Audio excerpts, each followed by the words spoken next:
I have been haunted my entire life trying to understand the impossible. Why some societies are known as being creative and innovative. 19th century, Eureka, the light bulb.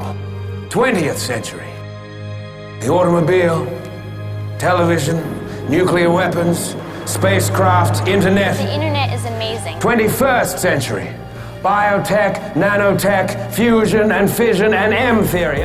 While other societies are known as extremely hardworking. However, these hardworking societies are known as not being very creative or innovative.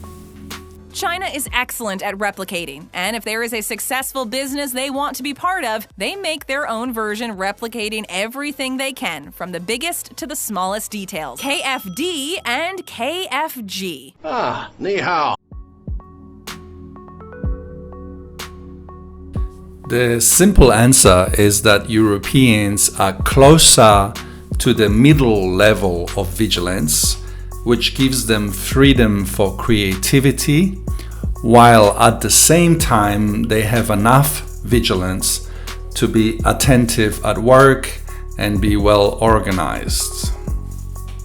On the other hand, Far East societies like Japan, Korea, and China have extremely high vigilance. This causes the societies to be extremely hardworking, competitive, but at the same time highly restrictive and controlling, thus restricting and suppressing creativity and innovation.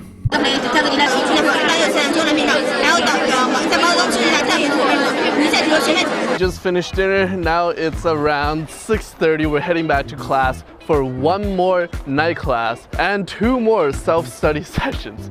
And then we'll end around 10:20. That's when we can go back to our dorms and sleep. This idea is best explained by the Wundt's curve, which states that too high or too low arousal or vigilance has detrimental effect, while the optimum performance is where the vigilance is closer to the medium level where the European societies exist. Before we can explain why some societies are more vigilant than others, we need to look at how vigilance occurs in nature.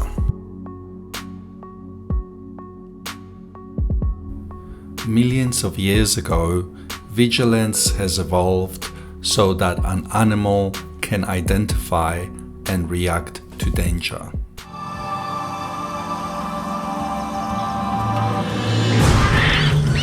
The alarm goes out. And the baboons take no chances.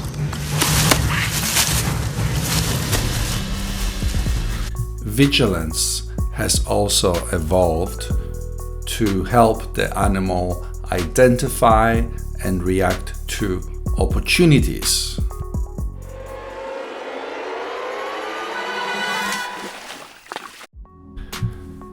In humans, vigilance has the same evolutionary purpose.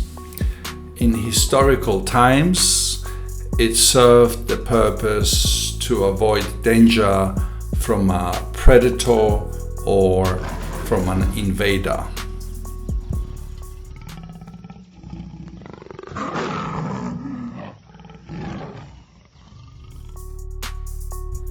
In humans, vigilance also served the purpose to identify and act on opportunity such as hunting or conquest of other humans.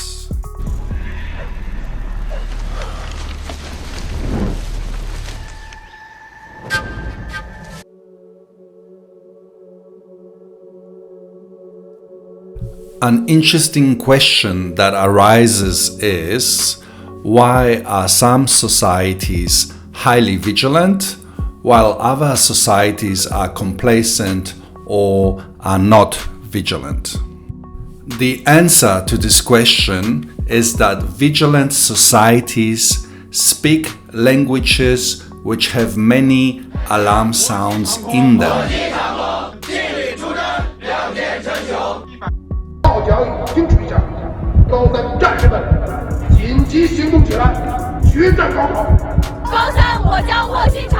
While complacent societies speak languages which do not have many alarm sounds in them. ऐसा कुछ मैं बोल रहा नहीं, उसको हिंदी ठीक से समझता नहीं है, इससे बड़ा तो पागल है बेवकूफ इंसान में जिंदगी में नहीं देखा. To understand this idea, one has to firstly look at alarm sounds in nature. And here we have a number of examples of alarm sounds produced by various animals. The first example is an alarm or distress call produced by a magpie bird. Next, we have a distress call or alarm sound produced by a rat. The next example of a distress call or alarm call is that of a koala.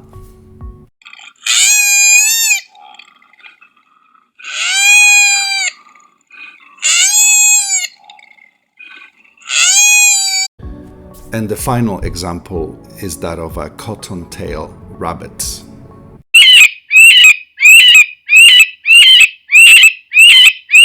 We can see that the distress or alarm sounds have a lot of similarity to that of a human cry or scream. And here is an example of a human scream.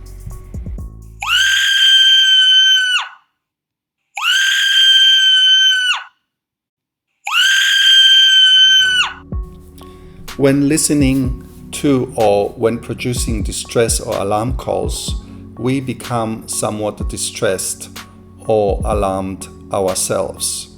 In fact, alarm or distress calls automatically prepare us for fight or flight, where a person or animal becomes more alert, focused, and attentive to the environment. Here we have an example of such behavior in a deer, where it's listening to distress calls, and you can see how its head is raised so it can see better. Ears are also raised to focus on the sounds. Its eyes are widely open to maximize its vision, and its movements are nervous and very alert.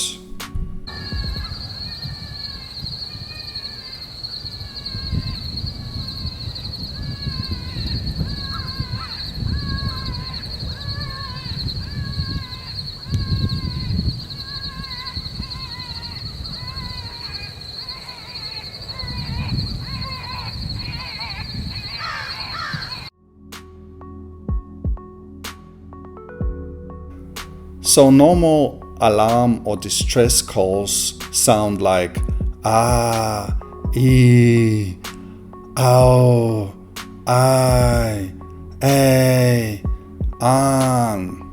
However, the less intense version of these distress or alarm calls are ah, e, ow, I, a, an.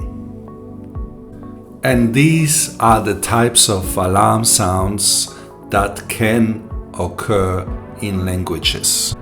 So the idea here is that East Asian societies such as Japan, China, Korea, and Vietnam are highly vigilant societies because they speak languages which have high concentration of intense alarm sounds.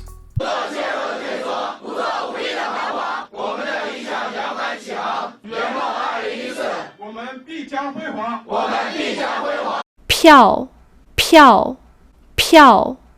水，水，水。船，船，船。 Here we have three Chinese Mandarin words. The first word is piao. Part of the word piao is yao, and that is the distress or alarm sound. Yao, yao, yao, yao. The next Chinese word is shui, and part of shui is wei, wei, and that part is the alarm sound. Wei, wei, wei, wei.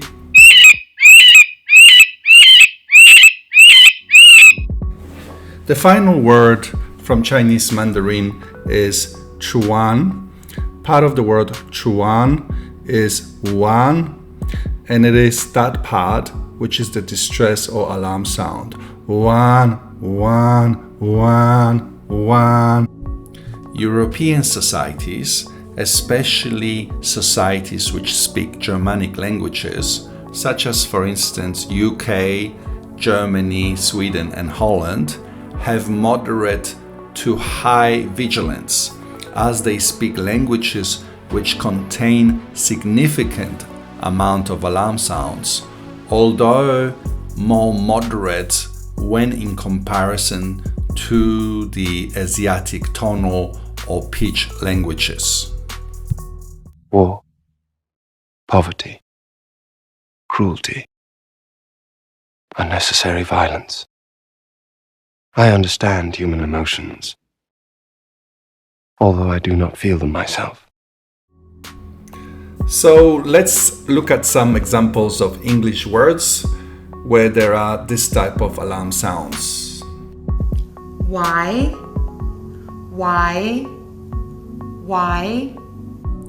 Chain, chain, chain. In the word why, the part that is distress or alarm call is actually the entire word. Why?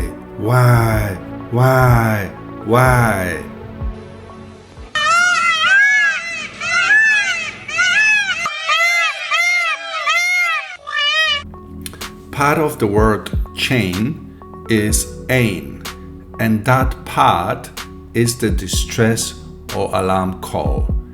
Ain, ain, ain, ain. While societies that are less vigilant or are complacent, which include, for instance, India, Middle East, South America, Slavic-speaking countries, and African societies, speak languages which have relatively few alarm sounds in them. ऐसा कुछ मैं बोल रहा नहीं, उसको हिंदी ठीक से समझता नहीं है. इससे बड़ा तो पागल है बेवकूफ़ इंसान मैंने ज़िंदगी में नहीं देखा है. If you would like to investigate this idea a little bit more closely, please check one of my book versions on the topic. Evolutionary Alarm Sounds within Languages is the first version. Frighten the World into Prosperity is the second version. Motivate Poor Countries to Develop is the third version.